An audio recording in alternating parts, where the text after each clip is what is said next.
Now, the fourth position that the threat can be in is where he has the same side lead and carries a knife in the lead hand. So again, he'd have a left foot lead, and he would carry the knife in his left hand. This is a situation that we want to avoid the most, because this guy is fighting the exact same way we are. A caveat to the non-dominant knife hand carry philosophy is that this situation is less likely to occur for us righties, because there are less lefties out there, so the pool of left-handed knife fighters is smaller. So, now this guy either has to learn to fight with his left hand, or he has to actually be a lefty, and, there's just less lefties out there. The problem here should be obvious. The threat's knife is as close to us as ours is to his, so we have no war of attrition advantage. We must pass his knife hand or his center to get his vulnerable areas, which will also be exposing our vulnerable areas. And then we still have his empty hand to contend with. If we flank to that one side, we try to flank around him, well, everything we have to move all our vulnerables across his knife side to flank his knife hand. So as you can see, it's kind of a tough area. Again, all flank distances are increased while our backup trapping hand is in a position that's far away from the fight as possible. Let's see. While the guy was the other way, our trapping hand did not have to cross our fighting center in order to take the threat's rear, so it was easier to get our two hands involved in against his knife hand. This is the one situation where we most appreciate something extra, or would be most willing to wait for a counterattack opportunity. However, we're trained, he's probably not, so waiting is giving him the first opportunity to expose us to attack and have the first chance to win the fight. So again, we're going to start off with that feint. We're going to use our empty hand as a decoy. We're going to perform the basic feint and step towards his rear leg. This should take us past his fighting center, and as we drag, we will pivot our fighting center back on the center line and attack on angle 6 to his neck. We want to avoid overcommitting and make sure both hands return to defensive positions immediately after each closing attack attempt. The threat will be forced to respond in one of two ways. He will either counter attack or show us that he's weak passive and attempt to retreat. Either way, our response will be similar. If he counterattacks, he's going to have to reorient himself to us, and as he begins this, we will get low and attack as if we were defending Area 1. We'll immediately move under his empty hand shoulder and hinder his advance by checking that shoulder. So we're going to come over here, we're going to attack his limb, and then as we come back, we're going to try to get under his shoulder, control his empty hand shoulder, and again start working things from the back. That's if he attacks us. If he doesn't attack us and he backs up, well, now we're going to just have to use step throughs and again try to get to that side. This is a guy who isn't sure what he wants to do, and so we need to take advantage of this and capitalize with a stronger attack. Let's see. Once we have him flanked, the threat is now in basically an opposite side lead, and he's carrying the knife in the rear hand. So we're going to grab the back of that knife hand shoulder with our free hand coming across here if we have a gap, or we can grab here if we like to stay tight. Again, we're going to reach around the far side of the threat's neck with our knife hand to finish on his throat with that reverse angle 4. Again, same old thing. If we're able to maintain control of his knife shoulder, we can continue to slash at him and attack. If we can't maintain control, we should be able to outmaneuver him while delivering slip attacks until he bleeds out. So again, everything's a little different, but everything's a lot the same. Again, if this guy shows he is weak or passive in his defense, A, he tries to avoid our attacks by backing up. B, he does not attempt to intercept our feint in an offensive manner. Or C, his counter just looks weak. Or D, his free hand remains stagnant. We're just going to blow through his lead. Again, as I talked about, just rushing right by, and do this by repeating the attack in a more committed fashion, just trying to blow right by him, get both of our hands attacking his knife hand while stepping towards his free hand. Again, coming in this way with that feint, keep moving right by him. He's trying to move back, or he's doing something like this, just blow right by and get to that far side. Let's see. Again, it's important to get control of his empty hand. Pretty much, I did talk about this when I was talking about the other area earlier, but let's look at this. If he turns towards us, Then we can spin off the center line to gain distance, reset our lead, and mount an identical attack before he can gain his senses. If he remains stagnant after we pass his fighting center, just continue by and get your checks and your traps in and get working on him. And again, same thing at the end. Play it smart, continue circling, using your step and drag movements, defend on areas 1 and 4, or slashing on angles 3 and 4. Just for 1 second. Okay, so again, this guy is in the same stance we're in. So here's my problem. If I try to go this way to flank this side, you can see everything is still available to me. Don't move. Everything is still exposed to him. So that's a problem because this is all lagging behind. If I try to go this way, well, I'm stepping right into his knife hand. And it's right out there in front of us, okay? So that's a problem there. So the first thing you'll notice is when the knife is held in the back, we usually go to the outside of the empty hand. That was before. He has a knife hand over here. He has it here. He's got in the back. Well, I go this way, right? Now switch stances to hold the knife in that hand. Well, I go this way. Pretty simple, okay? Now I'll put the knife in this hand. But because I'm a lefty, okay, it makes it easy for me to go this way. Get on the outside of this. I got 2 hands on 1, okay? And now this side, all of a sudden, I don't really have 2 hands on 1. It's still 2 hands on 2. Switch your legs first. I can try to go this way to get 2 hands on 2, but he's still got all this room with the knife. He's got a lot of area to get me with. I go this way, and here we're going to have more of a 2 hands on 2, but really, this is the only choice I have. I really just don't want to go this way. It's going to be too easy for him. I have to bring all my vulnerables past him, and when I pivot into him, that knife is still between me and him. You want to avoid having his knife between you and him. That's one of the first things. And that's why I want to go here, because now I can try to get his empty hand between me and him, much like I did when his feet were the other way. And once I get here and he orients, just pivot. Okay, no, I didn't say step. I said just pivot. Now notice, once I get over here, well, now where is he? Now he's in that stance that I liked before, where he's leading with the empty hand. So now I can step again, and now I have my job to do over here. So that's what we're really thinking about here. We're going to attempt to do a feint to get him to where if he counters, he's back in this stance here, and now I just keep moving, and I finish things up. Okay, so again, you start with your little ship pocket, and I go with my little thing here like this. Now I can take this hack if I want, but now as you pivot on me, now is where I come in here and I take this one here, and I come through here. You understand we're doing that? Yes, sir. Okay. So again, the feint is just to get inside a contact zone, get well inside a contact zone, force him to reorient to a position where it's more favorable to us, and then we attack from that position.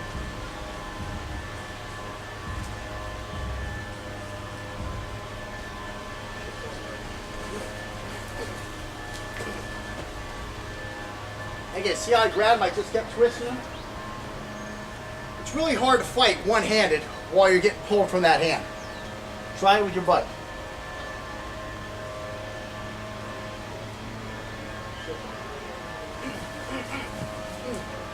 This is the big thing. I got to get a hold of this thing, get on the outside of that.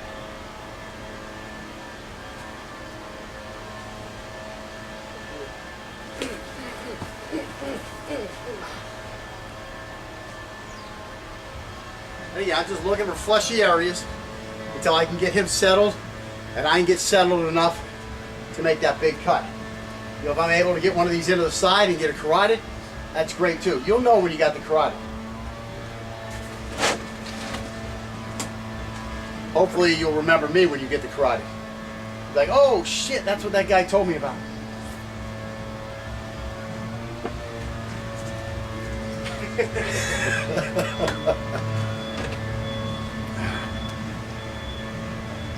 That's the carotid, yeah.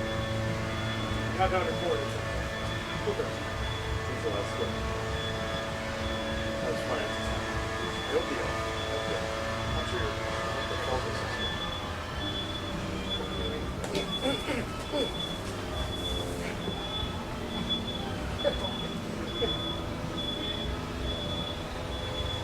Again, you get on the back of that guy like that, you have lots of time.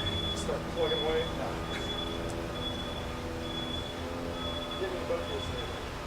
Oh, then you'll have matching cauliflower ears. Bitch. I see, that was a situation I wasn't comfortable where I was at. Just shove them on.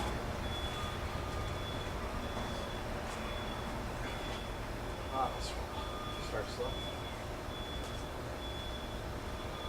Give me the jelly beans. Smack me over that knuckle. Yeah, that was actually my fingertip. Yeah, yeah. Wait for the knuckle. Give me your car. I didn't do the Right, right. Give me the car. Give me the car. Nice.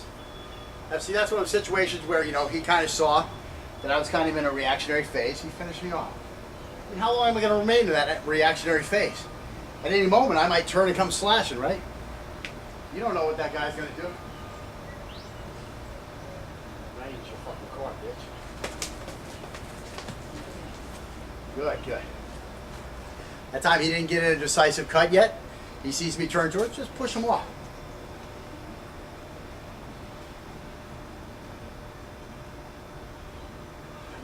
Go on, bitch. I don't know if I like the kick, but you know, it was effective that time. It was a bad kick. Like I say, the problem is you're out here training with your buddy, you know, how much effect can you put on that kick? You know, you don't really want to kick his leg out from underneath him. Well, if he had kicked my leg out from underneath me, you know, I'm going to fall down. That's where I don't want you.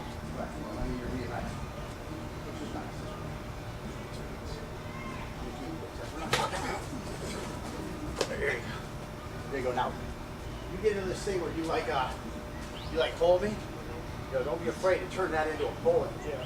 Get me here. Again, it takes a lot of time to work with these intervals where you're, you know, chest on back and that type of stuff. It takes a lot of grappling. Most people just aren't comfortable with that type of stuff. So Scotty gets in a thing where he holds me off.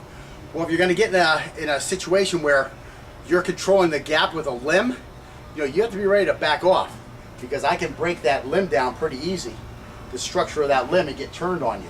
So you have to be ready to retreat if you're going to do that type of thing. But if you're going to put that chest on back or that chest on shoulder and lock everything in and turn the both of you into one unit, with you being a stabbing machine attached to the back, you have a lot more control of the way this guy moves. Plus, you can still check off later on. That's where you want to try to advance yourself too. But in the meanwhile, is what he's doing effective? Yeah, it's completely effective. It's fine, okay? People are going to do stuff different than I am. And I sometimes have a hard time understanding that. I'll do it just like you. No, you're fine. You know, it's working, so that's what really counts. You know, you're getting your cuts in. What I really want is I want your car.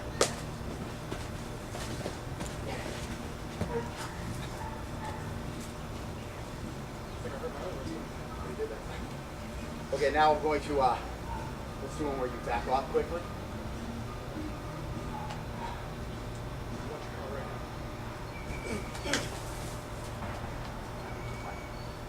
I need to make sure I keep my hand up when I'm going in there after the first one. Give me a car right now. Give me your car. And again, because of the fact that he's a knowledgeable fighter, now he's stepping off the center line, he's spinning away, he's coming with an angle one defense, and that's where you'll find when you start sparring, you try to free spar against a guy in the same system, you just wind up boop, boop, boop, boop, chasing each other's tails, because both of you are basically doing the same thing. And then you can try to do a like a zone 2 type defense and walk right into him, and then maybe you can get a clash going there. But then somebody spins off the other way and nobody can get each other anyways. So it becomes a very good counterattacking type system where it almost becomes impossible to get each other. Put this on right there.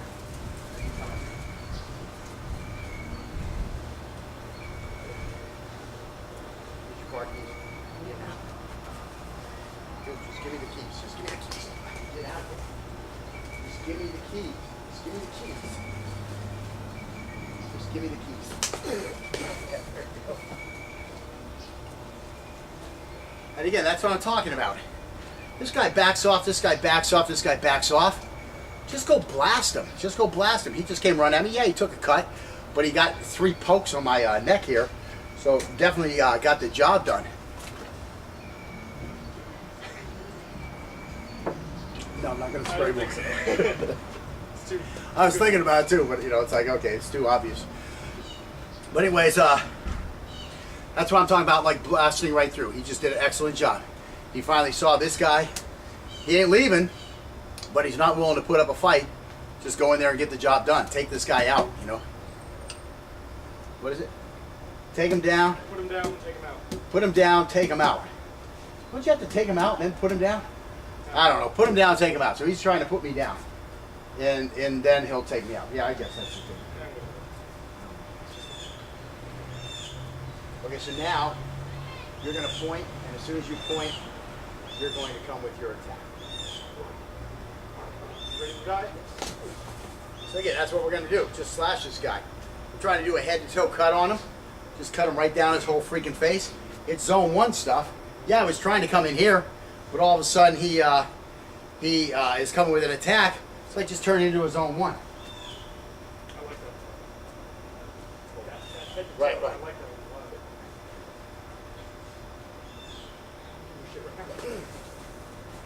And again, who got cut there? He got cut, I didn't get cut.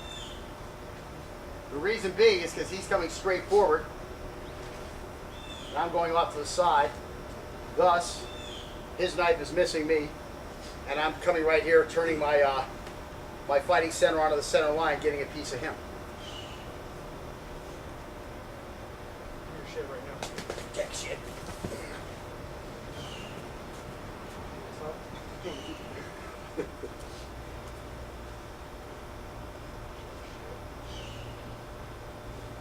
How much pop? Fuck you, man.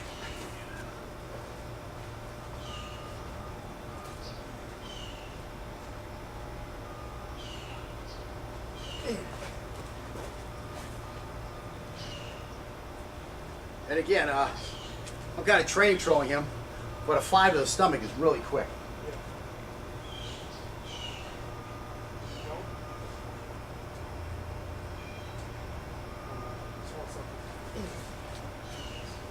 Same thing, just coming here, but going there right away.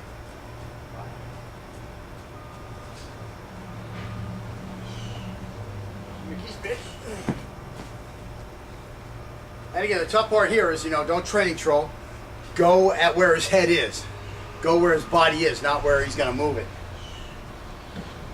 And again, what we're doing here is as soon as I put my hand on, I'm attacking him. I forgot you were going to do that too. Right. I was just going straight for the throat. Give me the keys, man.